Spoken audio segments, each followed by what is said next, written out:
Oi, oi, oi, oi, boa noite, tudo bem com vocês? Estou aqui novamente, né, sendo usada pelo meu digníssimo esposo. Fica usando a minha leitura, né, e agora me colocou para fazer os vídeos, né? Marcos Paulo sendo Marcos Paulo.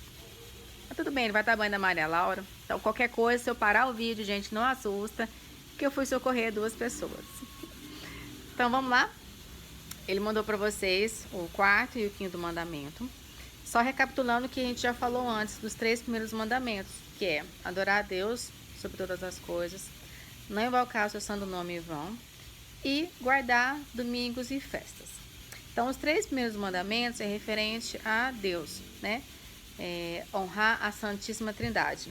E do quarto até o 10º já é o respeito ao próximo, que é o que a gente vai falar um pouquinho aqui.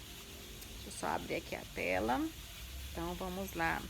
Quarto mandamento, honrar pai e mãe. Gente, honrar pai e mãe. Tem pessoas que pensam assim, honrar pai e mãe é todo dia de manhã, vou lá, dou benção, trabalho, coloco comida dentro de casa. Não, honrar pai e mãe, gente. Respeitar, cuidar. É igual muita gente coloca os velhinhos nos asilos, né? Tem muitos filhos que colocam, gente. Honrar pai e mãe é sagrado, tá doido? O povo que faz isso é meio desmiolado. Então vou ler um pouquinho para vocês. Quarto mandamento, honrar pai e mãe. Deus quis que, depois dele, honrássemos nossos pais e os que ele, para o nosso bem, investiu de autoridade. O casamento e a família estão ordenados para o bem dos cônjuges, a procriação e a educação dos filhos. Os filhos devem a seus pais respeito, gratidão, justa obediência e ajuda. O respeito filial favorece a harmonia de toda a família. Os pais são os primeiros responsáveis pela educação dos seus filhos na fé, na oração e em todas as virtudes. Têm o dever de prover, na medida do possível, as necessidades físicas e espirituais dos seus filhos. Nós, pais, nós começamos a catequese dentro de casa. Nós damos o primeiro passo para os nossos filhos poder seguir, né, a doutrina nas coisas de Deus. Se você dá uma boa educação para os seus filhos, você pode ter certeza que eles vão ser bons pais e os filhos deles vão honrá-los da mesma forma. Então, tudo começa dentro de casa. Os exemplos, nós somos espelhos dos nossos filhos. Se nós vivemos um relacionamento de brigas, de discussão, de xingamentos, de ver coisas inadequadas nas frente dos nossos filhos, eles vão aprender. E isso fica na cabecinha deles e lá na frente eles vão ter as consequências da mesma forma. Então, assim, é nossa responsabilidade educar os nossos filhos. Educando eles, eles vão nos honrar. Então, nós salvamos a alma deles, porque se cada pecado que os nossos filhos cometem, sendo culpa nossa, é nossa responsabilidade. Então, a gente tem que saber muito bem como educar sempre na presença de Deus, orar muito com eles, rezar o terço. Se não dá para rezar o terço completo, começar com pequenas orações. Isso já é um grande incentivo. Então, é a gente que começa a fazer isso. Aí, aqui na parte, entra um pouquinho sobre a autoridade. Jesus falou, dê a César o que é de César. Entra um pouquinho aqui nesse mandamento de honrar pai e mãe. Por quê? Eu vou ler um pedacinho aqui para vocês. A autoridade pública deve respeitar os direitos fundamentais da pessoa humana e as condições de exercício de sua liberdade. É dever dos cidadãos trabalhar com os poderes civis para a edificação da sociedade no espírito de verdade, de justiça, de solidariedade e de liberdade. Como são maiores, devemos respeitá-los. Mas, se eles forem contra alguma lei de Deus, aí a gente não precisa apoiar, não. Igual, vamos supor que o nosso presidente fala assim, quem quiser abortar, pode abortar. Isso é contra Deus. Não podemos fazer isso de forma alguma. Nesse caso, a gente pode ir contra realmente os nossos políticos. Não devemos apoiar de forma alguma. Se está errado, não apoio, tá? Esse é o quarto mandamento. Se alguém tiver dúvida, vocês mandam mensagens pra gente, recadinhos. O quinto mandamento, ele é um pouquinho maior. Qual que é o quinto mandamento? Não matar. Dentro de não matar, nós temos alguns exemplos aqui, que o pessoal pensa, então eu nunca matei alguém, eu nunca fui lá, dei um tiro, isso aí, né, é o pecado do quinto mandamento. Não, tem várias coisas que entram dentro do quinto mandamento. Um exemplo, vou falar alguns exemplos aqui para vocês. Um que, assim, todo mundo conhece, aborto. Gente, aborto é crime. Você tá matando uma vida. Vou ler um pouquinho para vocês o trecho.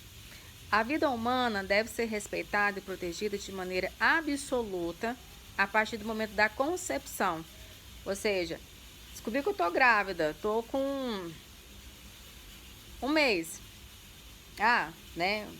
Quem é a favor fala, não, pode abortar, é um mês, é um bichinho pequenininho, não tem sentimento, não tem vida, não tem nada. Gente, tem coraçãozinho. Eu lembro quando eu fiz a ultrassom da Maria Laura, eu tava com 7 semanas. Gente, eu vi o coraçãozinho, é bom demais. E a pessoa fala que não tem. Isso aí é um crime mortal. Antes mesmo de te formares no ventre materno, eu te conheci. Antes que saísse do seio, eu te consagrei. No momento em que uma lei positiva priva uma categoria de seres humanos da proteção que a legislação civil lhes deve dar, o Estado nega a igualdade de todos perante a lei. Quando o Estado não coloca sua força a serviço dos direitos de todos os cidadãos, particularmente dos mais fracos, os próprios fundamentos de um Estado de Direito são ameaçados. O diagnóstico pré-natal está gravemente contrário à lei moral, quando prevê, em função dos resultados, a eventualidade de provocar um aborto. Um diagnóstico não deve ser o equivalente a uma sentença de morte. Igual, durante o pré-natal você descobre que seu filho é especial, né? Tem muitas pessoas que abortam, falam, como que eu vou criar uma criança que é especial, que tem uma síndrome? Ou que fala, seu filho nascer, ele vai ter poucos dias de vida. Gente, para Deus nada é impossível. Como que você vai matar um ser se você nem sabe como que Deus preparou, qual o destino que Deus quer que ele tenha?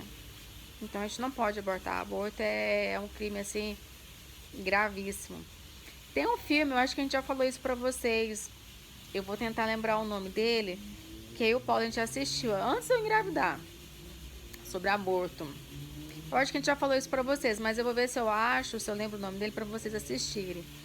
Você chora assim, ó, horrores. Nossa, eu chorei muito. Eutanásia. O que é eutanásia, Rose?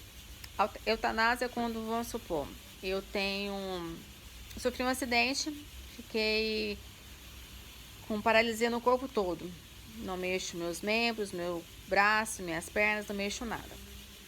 E eu não quero que as pessoas cuidem de mim, então eu vou me matar. Eu vou lá no hospital, vou assinar uma carta, um termo que eu quero que aplique uma injeção letal para acabar com o sofrimento do próximo. Isso é pecado. Você está se matando.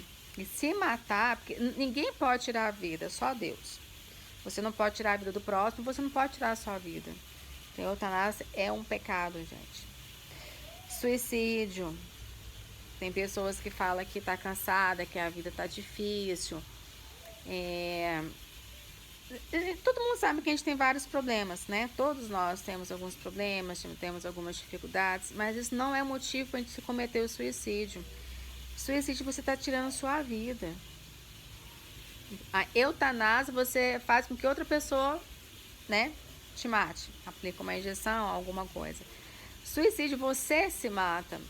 Pecado, do mesmo jeito. Igual pessoas que se enforcam, que pegam uma arma e dão um tiro. Assim, tem vários, né, exemplos. Então, isso é pecado também. Aí, o pessoal me fala assim, Rose, e se eu matar alguém que entrou na minha casa, tentou me assaltar, tentou me atacar, isso é pecado? Não. quando é legítima defesa. Ó, a legítima defesa das pessoas e da sociedade não é uma exceção à proibição de matar o inocente. O amor a si mesmo permanece um princípio fundamental da moralidade. Quem defende sua vida não é culpável de homicídio. O ensino tradicional da igreja não exclui, depois de comprovadas cabalmente a identidade e a responsabilidade do culpado, o recurso à pena de morte, se essa for a única via praticável para defender eficazmente a vida humana contra o agressor injusto. Ou seja, se for comprovado que para você sobreviver, para você salvar a sua família, você tinha que cometer aquela ação, isso foi legítima defesa. Então, isso não é pecado, tá? Deixa eu ver aqui uma outra coisinha aqui que eu achei interessante. Entra dentro desse pecado integridade corporal. Os sequestros e as tomadas de reféns fazem reinar o terror e pela ameaça exerce pressões intoleráveis sobre as vítimas. Igualmente, o terrorismo e a tortura ferem gravemente a lei moral. Isso também entra dentro desse pecado. O pessoal acha que matar... Não, tem várias outras formas de você matar uma pessoa sem tirar a vida dela. Isso também é pecado. Respeito aos mortos. Os corpos dos defuntos devem ser tratados com respeito. A doação gratuita dos órgãos após a morte é legítima e pode ser meritória. A igreja permite a cremação se essa não manifestar uma posição contrária à fé na ressurreição dos mortos. Ou seja, eu sou católica e creio em Deus, tudo, e quero ser cremado. Tá, eu creio na ressurreição, que, né, Jesus vai voltar, que vai ter o julgamento, tudo. Agora, se eu sou ateu e quero ser cremado, tô nem aí, não tem religião nenhuma, isso é pecado também, dos graves. A cólera, o ódio, o desejo de vingança, o ódio ao próximo, você odiar muito a pessoa, você desejar mal àquela pessoa. Nossa, eu odeio fulano, podia cair um raio na cabeça dele. Pecado, gente. Isso entra dentro dos pecados, dentro do 5º mandamento, que é não matar. Tudo que é atentado à vida, seja psicológica, seja físico, entra dentro desse pecado, tá? Dentro desse mandamento. Dúvidas, sugestões, podem mandar mensagem. Eu entrei rapidinho nos assuntos, mas eu quero que vocês leiam com calma. Se tiver qualquer dúvida, vocês falam pra gente. Porque se eu vou falar cada um, vai ficar muito grande o vídeo. E a gente sabe que vídeo muito grande fica chato. Então, qualquer coisa, estamos aqui. Um beijo pra vocês, fiquem com Deus e estamos aqui.